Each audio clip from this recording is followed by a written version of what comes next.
Hello everyone, आज मैं doctor Uma Agarwal eye care with Uma में आपसे बात करने जा रही हूँ टॉरिक लेंसेज के लिए। मोतियाबिंद ऑपरेशन के बाद टॉरिक लेंस एक विकल्प है। और टॉरिक लेंस क्या है? सबसे पहली चीज, टॉरिक लेंस डलवाने की जरूरत क्यों पड़ती?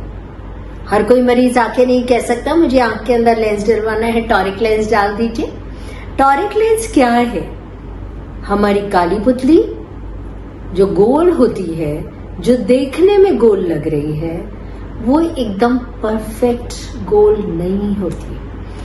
काली पुतली की गोलाई अलग अलग डायरेक्शन में अलग अलग हो सकती है, और अगर इस गोलाई का फर्क 0.75 डायप्टर्स से ज्यादा है तो हम लोग टॉरिक लेंस के लिए चुनाव करते हैं कैटरैक्ट ऑपरेशन में। टॉरिक लेंस वो लेंसेज हैं जिनमें सिलिंड्रिकल नंबर इंक्लूड किया जाता है, और सिलिंड्रिकल नंबर वो नंबर है जो काली पुतली की गोलाई में डिफरेंट डायरेक्शंस में डिफरेंट गोलाई होने से होता है। चश्मे में हम लोगों ने सुना है कि compound number, cross compound number वो नंबर्स होते हैं जिनमें स्फेरिकल यानी कि पूरे चश्मे में एक सी पावर, और सिलिंड्रिकल जिसमें एक डायरेक्शन में कुछ अलग पावर होती है। इसी तरह से, और ये ज्यादातर काली पुतली की गोलाई में डिफरेंस की वजह से होता है, क्योंकि अगर ये मोतिया में चेंजेस की वजह से है तो मोतिया के ऑपरेशन के बाद मोतिया तो निकाल दिया है तो इसका कोई सिग्निफिकेंस नहीं है। पर अगर गोलाई में डिफरेंस काली पुतली की गोलाई की वजह से है तो ये बाद में भी परसिस्ट करेगा। अब इससे तकलीफें क्या हो सकती हैं? जब काली पुतली की गोलाई डिफरेंट डायरेक्शंस में अलग अलग है तो उस टाइम मरीज को क्या प्रॉब्लम होती है?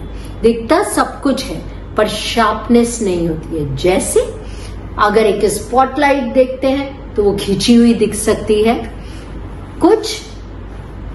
कुछ लोग कंप्लेन करते हैं जब वो पढ़ रहे हैं तो उनको आर का ए दिखाई दे रहा है, एस का बी दिखाई दे रहा है, ई का एस दिखाई दे रहा है, फ का का दिख रहा है, जा की जगह ना दिख रहा है।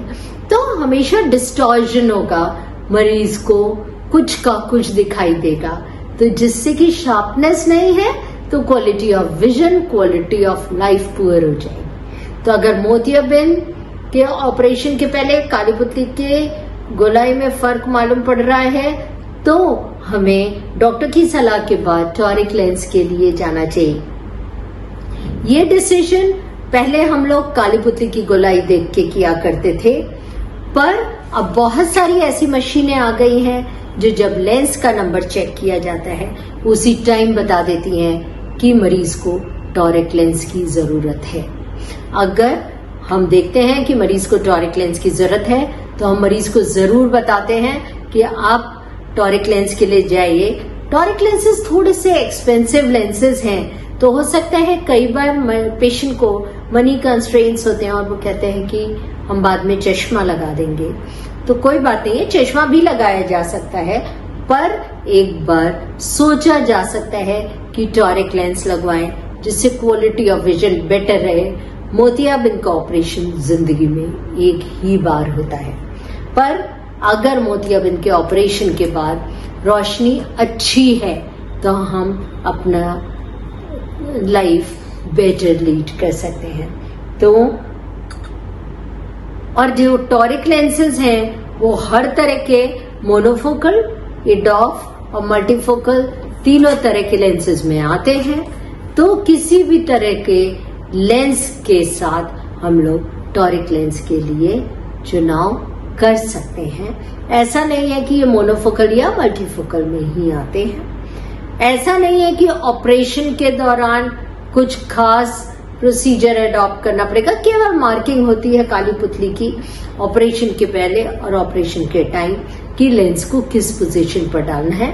आजकल कुछ मशीनें ऐसे भी आ गई हैं जिसमें कोई मार्किंग की जरूरत नहीं होती है। जब ऑपरेट करते हैं तो मशीन के अंदर सारे एक्सेस दिखने लगते हैं कि किस डायरेक्शन में लेंस डालना है।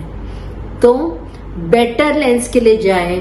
अगर कोई मशीनें बता रही हैं कि टॉरिक लेंस होना चाहिए तो टॉरिक लेंस का ही चुनाव करें, जिससे आप बेहतर रोशनी के साथ बेहतर लाइफस्टाइल जी सके।